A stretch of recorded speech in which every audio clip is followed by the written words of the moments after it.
We talked about how good Philly looked this preseason. I know it's just the preseason, and highlighted some question marks with the Cowboys defense. Skip, cover your ears. But Skip does stand by his pick of the Cowboys winning the NFC. Well, speaking of that, hot off the press is ESPN's first NFL Football Power Index, which predicts another NFC team at the top, Green Bay. They are at #1 overall, followed by Seattle, Indy, Denver, and New England, rounding out the top 5. Then it's those Cowboys and the Eagles in the 6th and 7th spots. Ryan Clark, still here with us this morning. We're going to zone in on the Cowboys and the Eagles. Mr. Clark, who has the edge? So let's talk about today, right? Sam Bradford, amazing quarterback, extremely accurate. He showed that pinpoint accuracy against the Green Bay Packers last week. Defensively, they're playing a lot better. The pieces they've added in DeMarco Murray, Ryan Matthews are great pieces and fits for Chip Kelly's offense. And then you can throw in Sproles in there and do different things. Defenses can't catch up to them.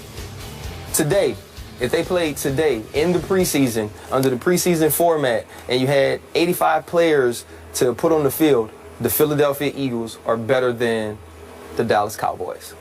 But let's go to the regular season. Thank you. I was hoping there was a but. Let's go to the regular season. Yeah. When there's only 53, when you can only dress out 45, when Sam Bradford has to make it through 16 games, when you can't play 7 defensive ends in the football game, when you're not trotting out 3 different teams of players to play against other defenses who haven't got the opportunity to prepare for what you're doing, that's over. Yeah. When you get in the regular season and Malcolm Jenkins and Eric Rowe and Byron Maxwell and Kiko Alonso have to play 80 snaps a week, it gets hard to stop people from scoring.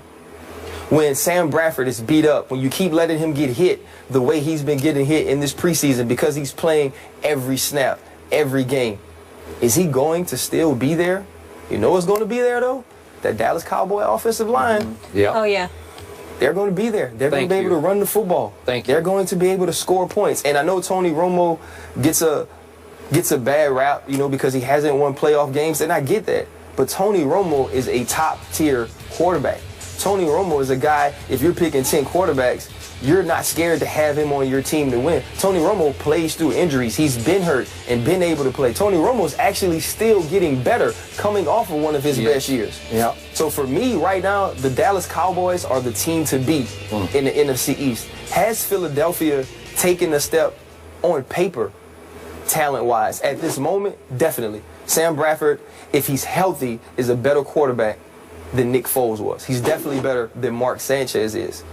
But you mean to tell me you're banking on him being there for 16 games? I have to see it.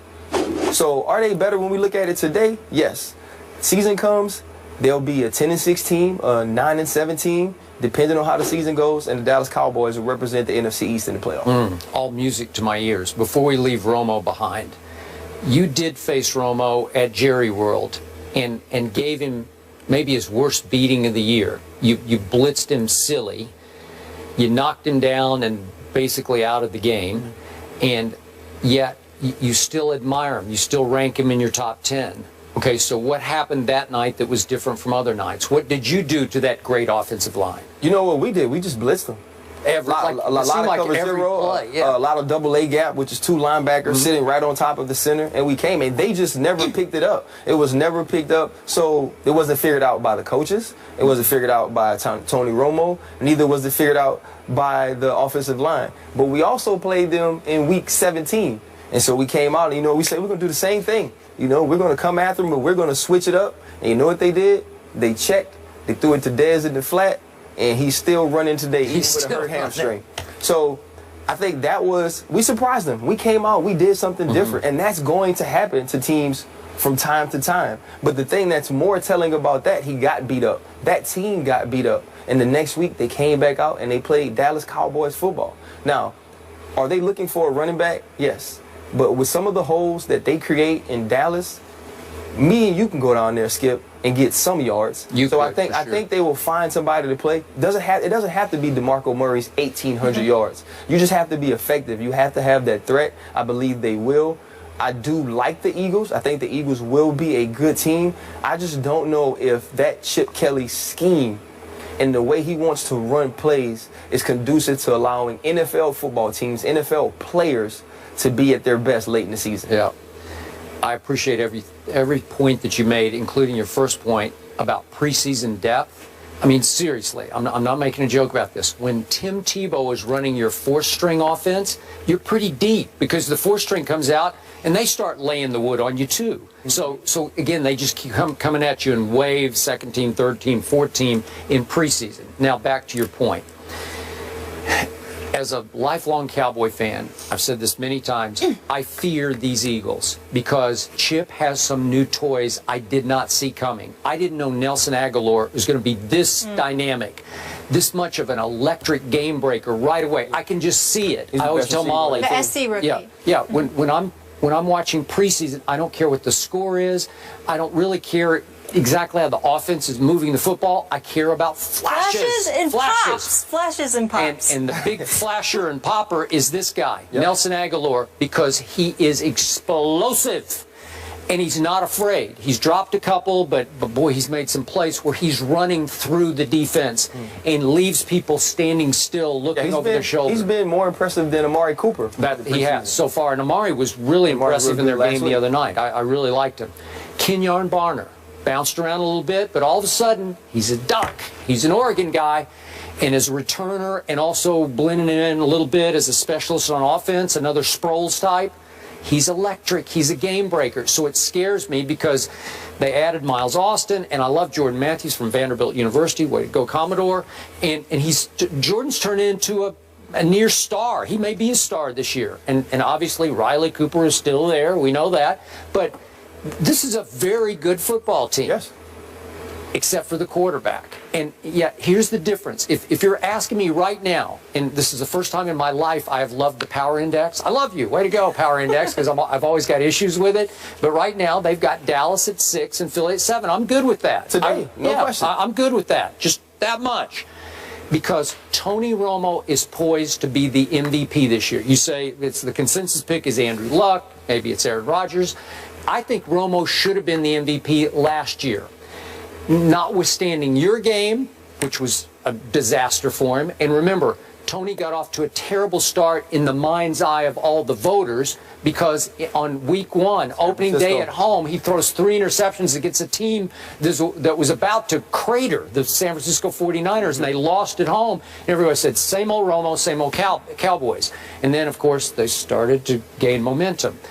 Romo has grown up on and off the football field. I know several people who are close to him, and I just believe he's become a man as a quarterback, as a father, as a husband. Hope I don't eat those words, but I don't think I will. We talked about the no golf yesterday. Yeah, no golf. He finally decided, it's mainly because his back is so bad, the doctor said, you just can't play anymore.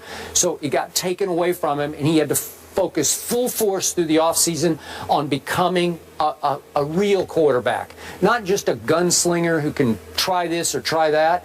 And I think he's had a spiritual rebirth that's really calmed him down on the football field, where he doesn't take as many risks. It's like he's in a comfort zone now. That's not there. Don't worry about it. If Dez is doubled, don't worry about it. Just hit Terrence on the cross. You know, whatever it is.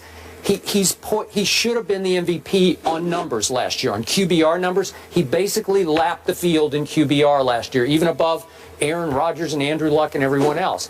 I think that's the big difference. Even if Sam Bradford stays upright for all 16 games and plays pretty well, he is a dart thrower. He can throw those medium-range darts.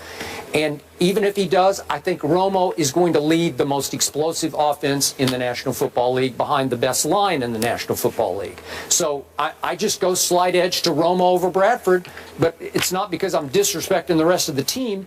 This team is loaded. And you talk, I love DeMarco. I wish he were still a Dallas Cowboy.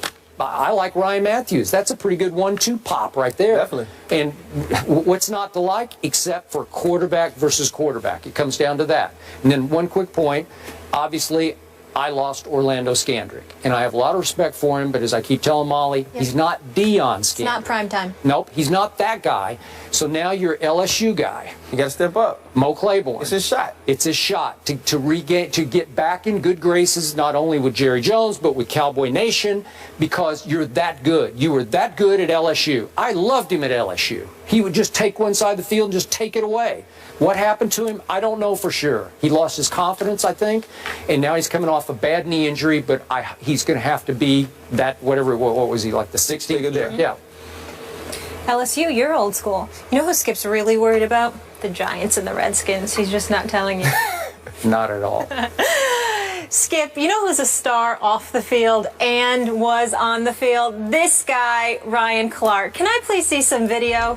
There he is. Oh, look at me floating. He knows I remember that play. Too about playing. I believe you saw that flash and pop live, right, Skip? Yeah. About playing in Pittsburgh. Expectations were high for the Steelers. A lot of drama there this offseason. Are they playoff bound? And that's the combo coming up. Stay here.